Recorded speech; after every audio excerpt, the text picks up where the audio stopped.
Just বিশ্বাস করে আমার অনুভূতিটা, কবিতাগুলো লেখার পেছনে আমার অনুভূতিটা, এটা একটু বলি যে কিভাবে উদ্ভব হয়েছে। আমি মূলত প্রাবন্ধিক ছিলাম, কিন্তু আহ, এই আমাদের এই দ্বিতীয় দশকে যেটা হলো, হ্যাঁ, 2009-10 পর থেকে যেভাবে আমাদের দেশটা এগোতে শুরু করলো, যার যে প্রবন্ধের উদ্দেশ্যটা হচ্ছে কি, আমি মানুষকে তথ্য দেব, যুক্তি দেব, এবং যুক্তি দিয়ে মানুষকে কনভিন্স করাবো, হ্যাঁ, যে রাজি করাবো যে আমার অবস্থানটা দেখুন, আপনি বিবেচনা করেন এটা সঠিক কিনা। কিন্তু আমি দেখলাম যে চারিদিকে না যুক্তির এবং তথ্যের কোনো মূল্য নেই। প্রত্যেকটা মানুষ যা বলছে সেটাকে যে কোনো ভাবে প্রতিষ্ঠা করবে, এরকম একটা বিষয়। আর আমাদের সমাজে যেটা ঘটছিল সেটা যুক্তি তথ্য দিয়ে প্রমাণের বিষয় না। আমি যখন একটা প্রবন্ধ লিখছি, আমি রেফারেন্স দেবো, সূত্র দেবো, তথ্য দেবো, চোখের সামনে সব ঘটছে, কিন্তু সেই চোখের সামনে যে অন্যায় অনাচার ঘটছে সেখানে আমরা অবস্থান নিচ্ছি না, সেখানে আমরা বলছি না। এখানে আমি প্রবন্ধ কি লিখবো, আমার কাছে এই প্রশ্ন আসলো যে আমি প্রবন্ধিক হিসাবে আমি বেকার, আমার কোনো অর্থ নাই এই সমাজে। তখন কি বলবো, কিন্তু প্রচন্ড আবেগ আছে, দগ্ধ হচ্ছি। হ্যাঁ, তখন আমার মনে হলো যে কাছাকাছি একমাত্র কবিতা দিয়ে এটা প্রকাশ করা যেতে পারে। তো যেহেতু আমি সাহিত্য চর্চা করলাম, সেজন্য আমার মনে হলো যে আমি কবিতাটাকে খুব সহজভাবে দেখেছি যে একটা অনুভূতির প্রকাশ, যেটা অন্য মানুষ শেয়ার করতে পারে, অন্যের সাথে একটা শেয়ার হবে, এবং এটা সুন্দরভাবে বলা। হ্যাঁ, এটা মোটামুটি কবিতায় সবাই এগ্রি করেছেন যে তাত্ত্বিকরা, যে এখানে শব্দকে সুন্দরভাবে বিন্যাস করা হয়, এটা সুন্দরতম বিন্যাসের একটা প্রকাশ কবিতা। তো মূলত আমি সেটাকেই লক্ষ্য করে আমি কবিতা নির্মাণের চেষ্টা করেছি। তবে বলছেন যে যে আমি সূত্র কেন দিয়েছি, এটা আমি চিন্তা করেছি। আমি জীবনে কোনো কবিতা দেখিনি যেখানে কবি সূত্র দিয়েছে। আমি সে দেখিনি। এটা নিয়ে আমি অনেক ভেবেছি আমি কি করবো, কিন্তু আমি তো একটা সমাজ ভিত্তিক কবিতা বলছি, একটা সাম্প্রতিক কবিতা বলছি। তো সেখানে আমার মনে হয়েছে যে যে কেউ বলতে পারে যে উনি যা বলছেন এগুলো ভিত্তি নেই, প্রত্যেক আকাশ কুসুম কল্পনা করেছেন, এই কথাটা বলতেই পারে যে কেউ। তাহলে কিন্তু আমি যেহেতু সাম্প্রতিক বাস্তবতা ভিত্তিক জিনিস লিখছি, সেই তোমার মনে হয়েছে যে ঠিক আছে, কবিতার পর আমি দিয়ে দিই, না পড়ে না পড়লো, কিন্তু কেউ যদি প্রশ্ন করে তার জন্য এখানে উত্তর থাকলো, এই জন্য আমি এটা দিয়েছি। এটা আমি জানি কবিতার 5,000 বছরের ইতিহাস ভেঙে দিয়েছি। হ্যাঁ, এটা ক্ষমা করবেন, এটাকে অনেকে বাদ দিয়ে পড়তে পারে। হ্যাঁ, এটা কোনো আমার কবিতার অপরিহার্য অংশ নয়। আচ্ছা, এখন আর আপনারা যেসব পরামর্শগুলো দিয়েছেন, অবশ্যই এটা কিন্তু আমার কবিতার প্রথম বই। হ্যাঁ, সুতরাং আমার আরো কবিতা আছে, প্রায় 200-250 কবিতা লেখা আছে এই ইয়ের উপরেই। আমি সেগুলোতে মানে উন্নয়নের এবং বিকাশের চেষ্টা করবো। অবশ্যই আমার কাজের সাথে এর মধ্যে আমার পরিচয় হয়েছে, এবং আমি মনে করি যে উনি খুব একটা মানে রিচ সূত্র হিসেবে কাজ করবেন আমার কবিতায় উন্নয়ন করতে। আচ্ছা, এখন আমি এই কঠিন বইটার ব্যাপারে আসি। হ্যাঁ, এই বইটা আমি অনেক কাজ করেছি, প্রায় 12 বছর সময় লেগেছে এটা লিখতে, এই শব্দগুলো বিশ্লেষণ করতে। আচ্ছা, একটা কথা আপনি যেটা বলেছেন, এটা প্রথমে উত্তর দিয়ে দিই হাসান ফেরদৌস ভাই, যে প্রথম আলো এরকম 12টা নিয়ম করেছে বাচ্চাদের জন্য, যে কিভাবে উচ্চারণ করতে হবে, কোথায় চন্দ্রবিন্দু, কোথায় বানান, কিভাবে লিখতে হবে। বাংলা একাডেমি 8 পাতার একটা মনোগ্রাফ বের করেছে। আসলে এরকম নিয়মের আমরা সেই বোধহয় 5ম শ্রেণী থেকে শিখে আসছি যে কিভাবে বানান লিখতে হবে, কোথায় নক্ত বিধান, সত্য বিধান, আরো কত বিধান এরকম শিখে আসছি। এবং বাংলা একাডেমি একটা উচ্চারণ অভিধানও বের করেছে। আমি যেটা রেফারেন্স দিয়েছি, নরেন বিশ্বাস উচ্চারণ অভিধান বের করেছে, এবং নরেন বিশ্বাসও ওখানে তার ওই শুরুতে ভূমিকায় এরকম বেশ কয়েক পৃষ্ঠা জুড়ে উচ্চারণের এবং বানান কিভাবে লিখতে হবে তার নিয়ম দিয়েছেন, নিয়ম এবং নিয়মের ব্যতিক্রম। আমি সেটা উল্লেখ করেছি আমার বই। তো আমাদের পুরো সমস্যাটাই হলো যে এত নিয়ম এবং নিয়মের ব্যতিক্রম, যেটা আমরা শিখে শেষ করতে পারছি না, যেটা একটা সাধারণ বাঙালির পক্ষে ওটাকে রপ্ত করে বাংলা লেখা খুব কঠিন। যার জন্য আমরা দেখছি যে বারবার একটা বাঙালি, সে 8ম শ্রেণী পড়ে বা 10ম শ্রেণী পাশ করে সে বাংলা লিখতে খুব ভয় পায়। হ্যাঁ, তারপরে বিশ্ববিদ্যালয়ে উঠে সে ইংরেজি যাওয়া লিখে বাংলা লিখতে ভয় পায়।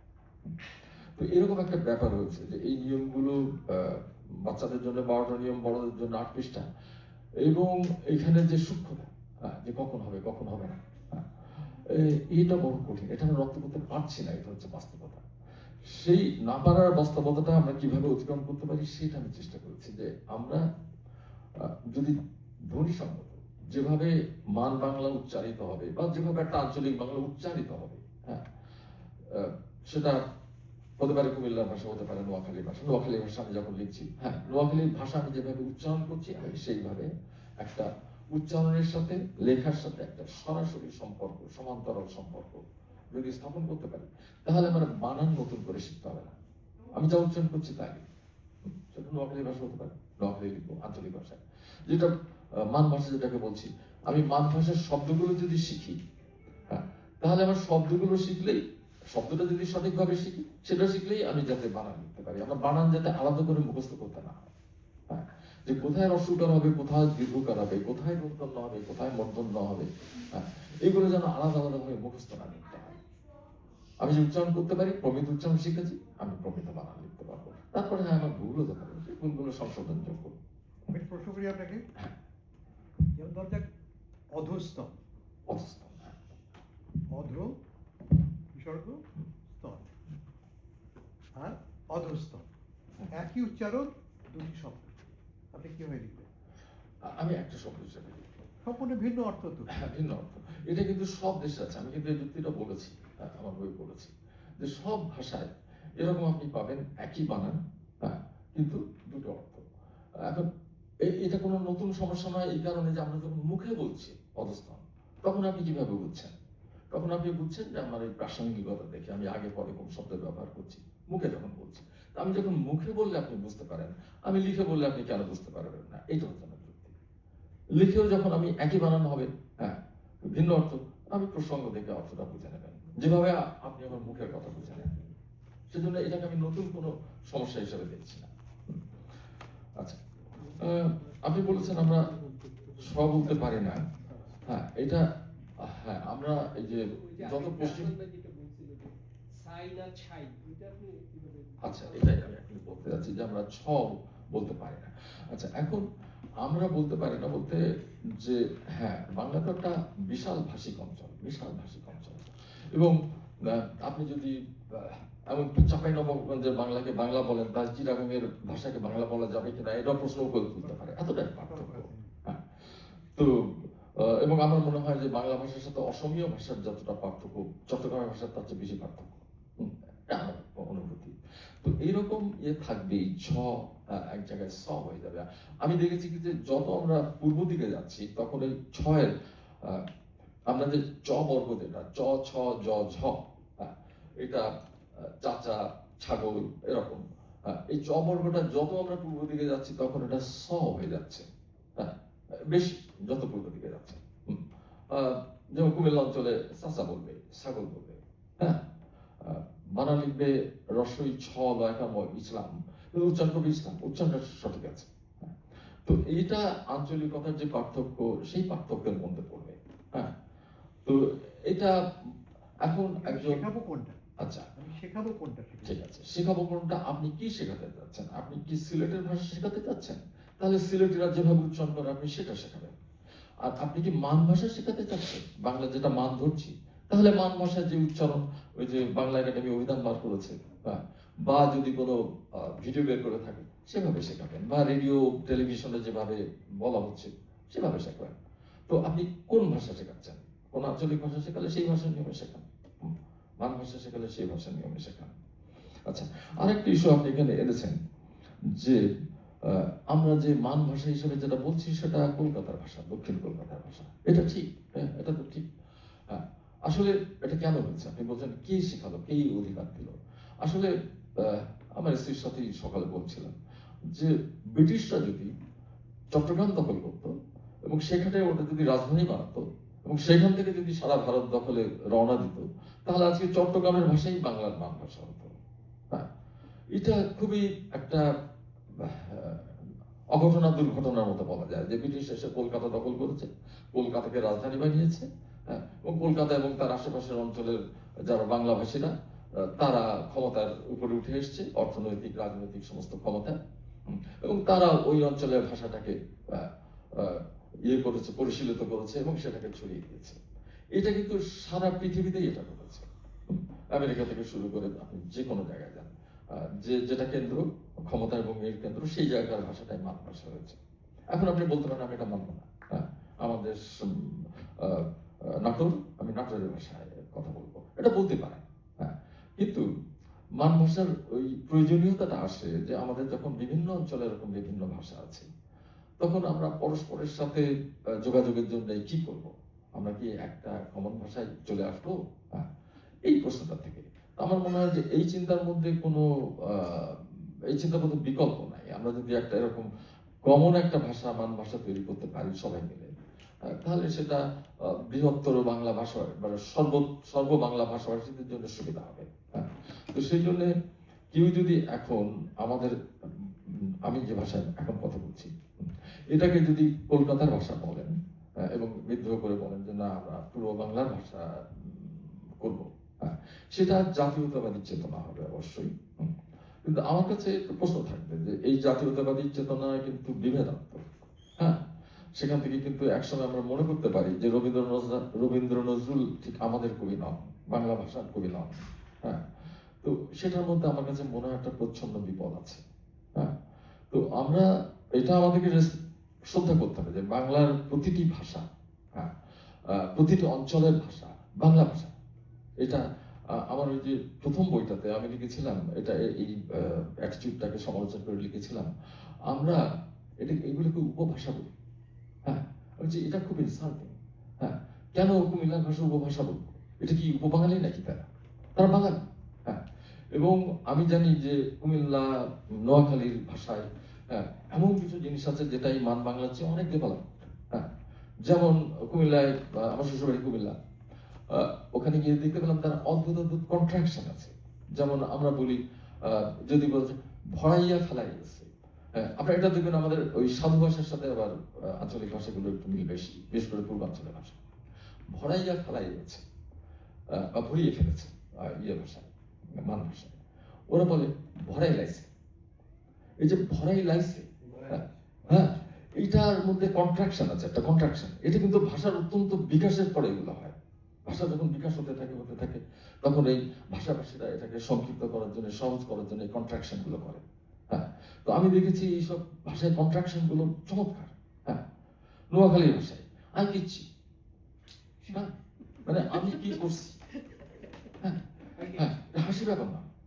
এই যে কন্ট্রাকশনটা, এটা একটা প্রচন্ড ডেভেলপমেন্ট।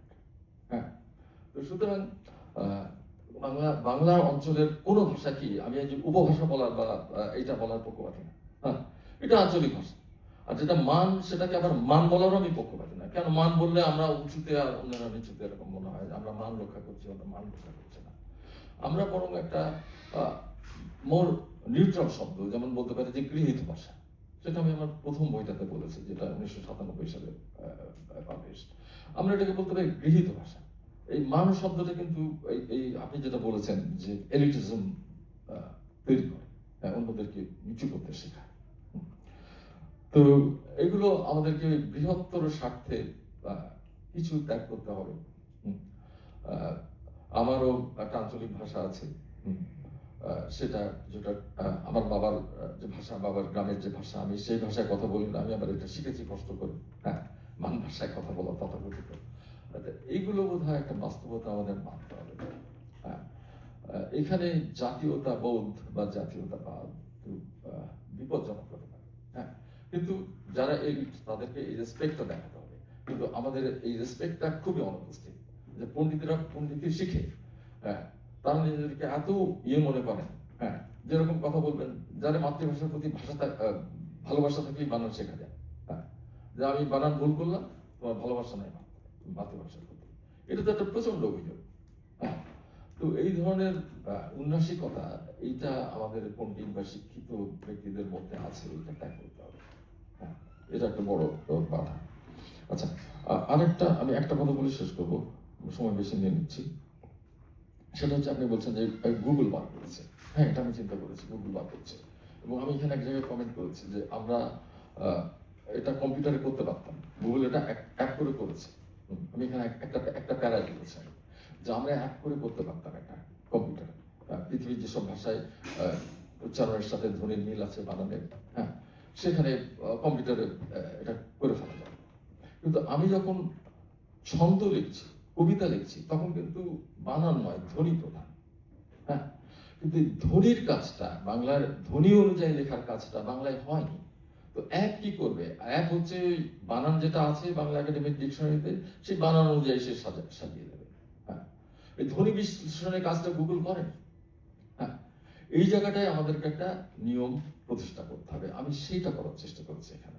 হ্যাঁ, এটা গুগলের অ্যাপ দিয়ে সম্ভব না, গুগল যায়নি ওই জায়গায়। তো আমি এখানে ধ্বনির নিয়মগুলো আনার চেষ্টা করেছি, যাতে একজন বাংলা মুখের ভাষাটা, মুখের শব্দগুলো শেখার পরে সেই বানানটা আপনি লিখে দিতে পারেন। হ্যাঁ, এখানে সম্পর্কটা খুব সহজ হওয়া উচিত। আমি সেইটা এখানে ডিফাইন করার চেষ্টা করেছি। হ্যাঁ, এবং আপনি বলছেন যে 29,000 শব্দ আমি শিখতে পারবো না। না, আমরা কিন্তু যখনই কোনো ভাষা শিখছি, তখন কিন্তু শব্দ শেখাটাই হচ্ছে সবচেয়ে কঠিন ব্যাপার। শব্দ আমাদেরকে শিখতে হবে। আমরা প্রত্যেকে, আমি কত হয়তো ইংরেজি 5,000 শব্দ জানি, হ্যাঁ, আরেকজন 10,000 শব্দ জানে। তার চেয়ে আরো দক্ষ হতে হলে তাকে আরো 2,000 শব্দ শিখতে হবে। শব্দ শেখার কোনো বিকল্প নাই। শব্দ শেখার সময় যদি আপনি ধ্বনিটা যথাসম্ভব ধরার চেষ্টা করেন, হ্যাঁ, তাহলে আপনি সঠিক শব্দ শিখছেন। আমরা ইংরেজি শব্দের ধ্বনিটা ধরতে পারি না, যার জন্য আমরা ইংরেজি কথা যখন বলি বুঝতে পারি না। এটা তো আমাদের ব্যর্থতা, ব্যক্তির ব্যর্থতা। হ্যাঁ, প্রত্যেকটা ব্যক্তিকে চেষ্টা করতে হবে, এটা তো কোনো বিকল্প নেই। হ্যাঁ, তো আমরা যখন ওই চেষ্টাটা আমরা ততটা পারবো, ওখানে অসম্পূর্ণতা থাকবে, হ্যাঁ, থাকবেই। হ্যাঁ, ওটা আমরা যতটা পারবো, হ্যাঁ, মুখের ভাষাটা শিখে। হ্যাঁ, কিন্তু আমি যদি বানানটা যদি ধ্বনি সংগত হয়, ধ্বনির নিয়মটা যদি মানি, তাহলে আমার বানান লেখার কোনো সমস্যা থাকলো না। হ্যাঁ, কিন্তু এখন বাংলায় যেটা হয়েছে, আমরা লিখবো গ্রীষ্ম, হ্যাঁ, উচ্চারণ করবো গ্রীষ্ম, লিখবো রশ্মি, তদ্রস্ময় রশ্মি, হ্যাঁ, এটা সংস্কৃত বানান, কিন্তু উচ্চারণ করবো রশ্মি। এখন এইটা তো বাচ্চাদের পক্ষে রপ্ত করা সম্ভব না। তারপর আমি মুন্তস্থ জ এবং মুন্তস্থ ইয়র বিভ্রাট নিয়ে আমি একটা বড় প্রবন্ধ লিখেছি এই বইটাতে। হ্যাঁ, তো এই বিভ্রাটটা সমাধান না করে কোনো ধ্বনিসঙ্গত অ্যাপ তৈরি করা সম্ভব না। হ্যাঁ, তো সেই জন্য আমি এই ইয়েগুলোর চেষ্টা করেছি। আর তারপরে আমি আপনাকে বলেছিলাম যে এটা কিন্তু কঠিন। হ্যাঁ, আমি যেগুলো চিন্তা করে লিখেছি, এক একটার জন্য আমাকে একটা সিদ্ধান্তের জন্য আমাকে 1 মাস চিন্তা করতে হয়েছে, পড়তে হয়েছে, দেখতে হয়েছে। হ্যাঁ, তো এটা কঠিন।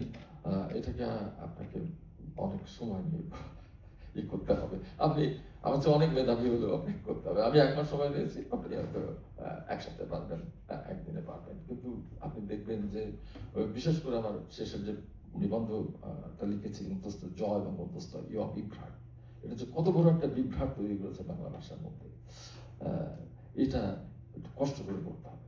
এবং আমি খুব গ্ল্যাড যদি আমাকে কেউ প্রশ্ন করে আমার সিদ্ধান্তগুলোকে ব্যাখ্যা করার, কোনো একটা এরকম সভা না করে আমরা যদি একটা গোল টেবিল বৈঠক করে আলোচনা করতে পারি, তাহলে খুব ভালো হবে। আমি যে রাইনকে কিভাবে লিখবেন বাংলায়? হ্যাঁ, আপনি রাইনকে কিভাবে বাংলায় লিখবেন? রাইন, রাইন, রাইন, রাইন আরবি শব্দ। ও আচ্ছা, আরবি শব্দের ব্যাপারে বা বিদেশি শব্দের ব্যাপারে আমি যেটা বলেছি বা যেটা আমার প্রিন্সিপাল আমি বিশ্বাস করি, যেটা সেটা হচ্ছে যে বিদেশি শব্দ যখন কোনো ভাষায় গ্রহণ করা হয়, যেমন বাংলায়, হ্যাঁ, অনেক বিদেশি শব্দ আছে। আমি আসলে সংস্কৃত শব্দকেও বিভাষী শব্দ বলি। হ্যাঁ, যদি আমাদের পণ্ডিতরা মনে করেন সব সংস্কৃত থেকে আমরা ঋণ নিচ্ছি, ঋণ কথাটা আপত্তি আছে। ঋণ মানে আমাদের ফেরত দিতে হবে, আমরা তার কাছে দায়বদ্ধ না। আমরা শব্দ গ্রহণ করি, ইংরেজি থেকে গ্রহণ করি, সংস্কৃত থেকে গ্রহণ করবো, হিন্দু থেকে গ্রহণ করবো, আমরা গ্রহণ করি। গ্রহণ করার পরেই আত্মীকরণ বলে একটা ব্যাপার আছে। সেই আত্মীকরণ যখন করব, তখন আমার নিজের যে ভাষা, সেই ভাষার ধ্বনির যে দোতনা, ধ্বনির যে কি বলে যে সৌন্দর্য, সেইটা অনুযায়ী আমি কিন্তু এটাকে পরিবর্তন করবো। হ্যাঁ, এটা কিন্তু প্রত্যেক ভাষাতেই করা হয়। যেমন আমি বলি, আমি একবার মেডিকেল কলেজে যখন পড়ি, তখন ওই যে শিল্পকলা একাডেমিতে গিয়েছিলাম যে আর্টস অ্যাপ্রিসিয়েশন একটা কোর্স নিতে। সেখানে ঢাকা বিশ্ববিদ্যালয়ের এক ভাষার অধ্যাপক এসে বলছিলেন যে বাঙালি অ্যারিস্টটল বলে। হ্যাঁ, বলে অ্যারিস্টটল এটা কোনো শব্দ আছে নাকি, এটা অ্যারিস্টটল হবে। হ্যাঁ, উনি ইংরেজির উচ্চারণে বলছিলেন যে এটা অ্যারিস্টটল হবে, কিন্তু না, উনি খুব ভুল বলছিলেন। হ্যাঁ, একটা ভাষার অধ্যাপক, তিনি ওটা কিভাবে বললেন, ইংরেজ যে অ্যারিস্টটল বলে, আসলে কি অ্যারিস্টটলের নাম অ্যারিস্টটল? ইংরেজ কিন্তু শিখেছে আরব দেশের কাছ থেকে, আরবি ভাষার কাছ থেকে। আরবি ভাষায় আরাস্তাতুল, হ্যাঁ, কারণ আরবি ভাষায় টং নাই, হ্যাঁ। তো আরবিরা যখন বলছে, আরবি ভাষা যখন বলছে তখন ওরা আরবির মতো করে বলছে। আবার ইংরেজি ভাষায় টং নাই, হ্যাঁ। আরবি ভাষায় আরাস্তাতুল বলছে, ইংরেজ কি করে আরাস্তাতুল বলবে? টং নাই তো ইংরেজিতে, ওরা অ্যারিস্টটল বলেছে। এখন বাংলায় যখন করব তখন আমরা কি টেবিল বলবো, হ্যাঁ, ইংরেজের মতো উচ্চারণ করে? না, ওটা বাংলার ভাষার বৈশিষ্ট্যের সাথে যায় না, ওটা ধ্বনির উচ্চারণের সাথে। আমরা টেবিল বলবো, হ্যাঁ, আমরা অ্যারিস্টটলই বলবো। ওটা বাংলার ধ্বনি মাধুর্যের সাথে সম্পর্কিত। কিন্তু অনেক ক্ষেত্রে আমাদের উচ্চারণের ঘাটতির কারণে শব্দ অর্থই বদলে যায়। সেখানে আমরা সাবধান হবো যাতে অর্থ যাতে বলতে না যায়। যেমন আমরা হসপিটাল, ইংরেজিতে হসপিটাল, হ্যাঁ, এই শব্দটা বাংলায় গিয়ে কি হয়েছে? হাসপাতাল। আচ্ছা, হাসপাতাল মনে হতে পারে, কিন্তু এটা সাধারণ বাঙালিরা বলছে, কারণ ওদের জীবের সাথে এটা যায়, হ্যাঁ। তো ভাষায় কিন্তু এইটা খুব গুরুত্বপূর্ণ যে সাধারণ যে বলিয়েদের জীবের সাথে যেটা যায়, আমি সেইভাবে বিদেশি শব্দ আত্মীকরণ করবো, হ্যাঁ, যাতে এটা বোঝা না যায় যে এটা বিদেশি শব্দ বলছে, হ্যাঁ।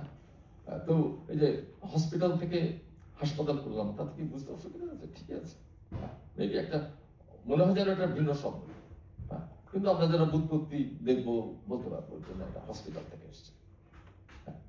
তো এগুলো সমস্যা নয় ভাষার জন্য, হ্যাঁ। কিন্তু মূল কথা হলো ভাষার আমরা যখন বিদেশি শব্দ গ্রহণ করবো, হ্যাঁ, বাংলার যে বৈশিষ্ট্য, হ্যাঁ, বাংলার যে মাধুর্য, হ্যাঁ, সেটা রাখতে হবে। সংস্কৃতের সাথে বাংলার যে ধ্বনির অনেক পার্থক্য। সংস্কৃতের শব্দের উচ্চারণ আমার কাছে অনেক কঠিন মনে হয়, কাঠখোট্টা মনে হয়, হ্যাঁ। এবং বাংলার উচ্চারণের মধ্যে আমার কাছে খুব সহজতা আছে। আমাকে ওই আর্ট অ্যাপ্রিসিয়েশন কোর্সেই আর একজন অধ্যাপক একটা খুব সুন্দর কথা বলেছিলেন। সেটা হচ্ছে যে বাংলার একটা বৈশিষ্ট্য আছে, বাংলা ভাষার যে বৈশিষ্ট্য, হ্যাঁ, সেটা কিন্তু বাংলার প্রকৃতি থেকে এসছে, হ্যাঁ। কিরকম বলে যে বাংলার একটা মেয়ে যখন নদীতে কলসি নিয়ে জল আনতে যায়, হ্যাঁ, সে কিন্তু কলসিটা কাকে নিয়ে এসে এরকম হেলতে দুলতে আসে।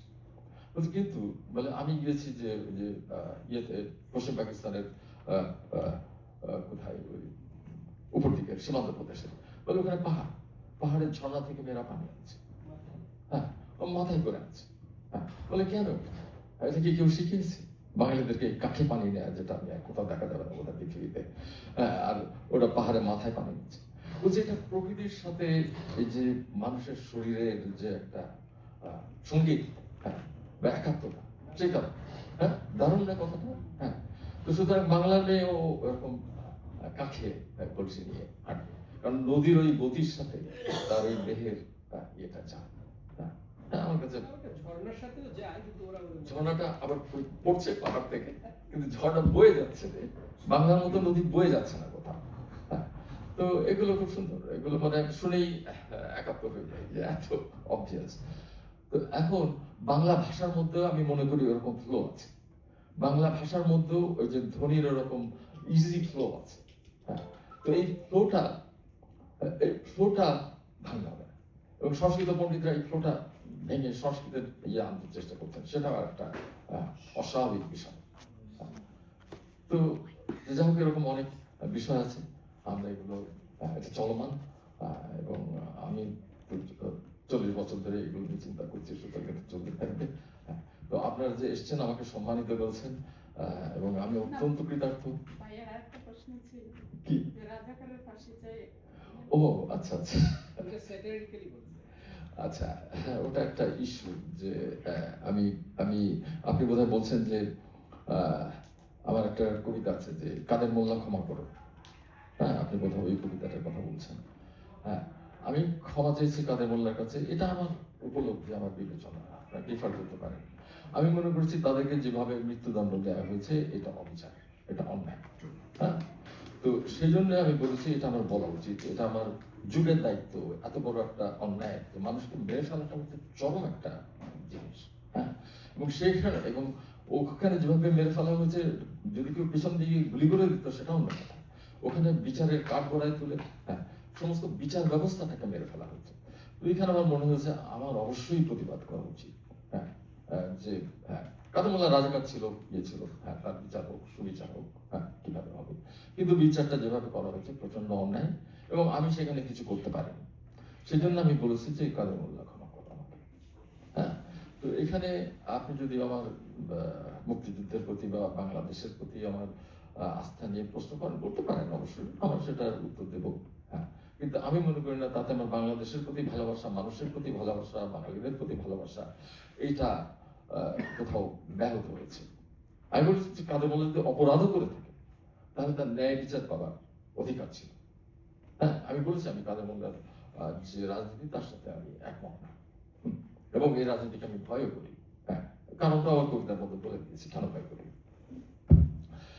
কিন্তু আমার আমি বলেছি এটা আমার বিবেকের দায় এটার প্রতিবাদ করা, এবং আমি যে এটাকে ঠেকাতে পারিনি সেজন্য ক্ষমা চাওয়া। আমি সেটা করেছি। এটার জন্য যদি ভাবেন যে তার মুক্তিযুদ্ধের প্রতি আমার ইয়ে নাই, স্বাধীনতার প্রতি নাই, হ্যাঁ আপনি ভাবতে পারেন। হ্যাঁ, আলাপ করুন। ঠিক আছে, ধন্যবাদ।